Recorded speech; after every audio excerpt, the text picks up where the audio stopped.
ඉතින් මටනේ කිව්වේ මට කියපේකනේ මම ඔබට කියන්නේ. හරි. දෛශික ත්‍රිකෝණ නියමයේ මට කිව්වේ ගණිතයට අධිපති දෙයියෝ. හරි.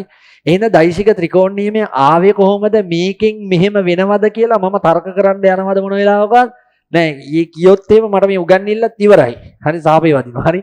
එහෙනම් දෛශික ත්‍රිකෝණ නියමයේ කියන්නේ ප්‍රමේයක් අර්ථ දැක්වීමක්. ඒවා තර්ක කරන්න අපිට බෑ. හරිද? ඒවා තර්ක කරන්න අපිට බෑ. ඔබට ඕනනම් පුළුවන් E = MC වර්ගයේ වැරදි කියලා කියන්නත්. අයින්ස්ටයින්ට පිස්සු කියන්නත් ඔබට පුළුවන් නේ. හරි.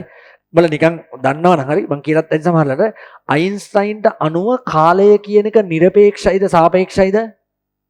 අයින්ස්ටයින්ට අනුව කාලය කියන්නේ සාපේක්ෂ රාශියක්. නිව්ටන්ට අනුව කාලය කියන්නේ නිරපේක්ෂ. කියන්නේ කාලය වෙනස් වෙන්නේ නැහැ. හරිද? කාලය ආපස්සට යන්නේ නැහැ. එහෙම සිද්ධි නැහැ. නිව්ටන්ට අනුව කාලය අනිත් පැත්තට යන්නේ නැහැ. රිවර්ස් වෙන්නේ නැහැ. හරි? අයින්ස්ටයින්ට අනුව කාලය රිවර්ස් වෙනවා. ඒතර උඹලා දැන් ඉගෙන ගන්න භෞතික විද්‍යාව කාට පින් සිද්ධ වෙන්නේද ඉගෙන ගන්නේ? නිව්ටන්ට. වෙලාවට අයින්ස්ටයින්ට පස්සේ නිව්ටන් ඉපදුනේ.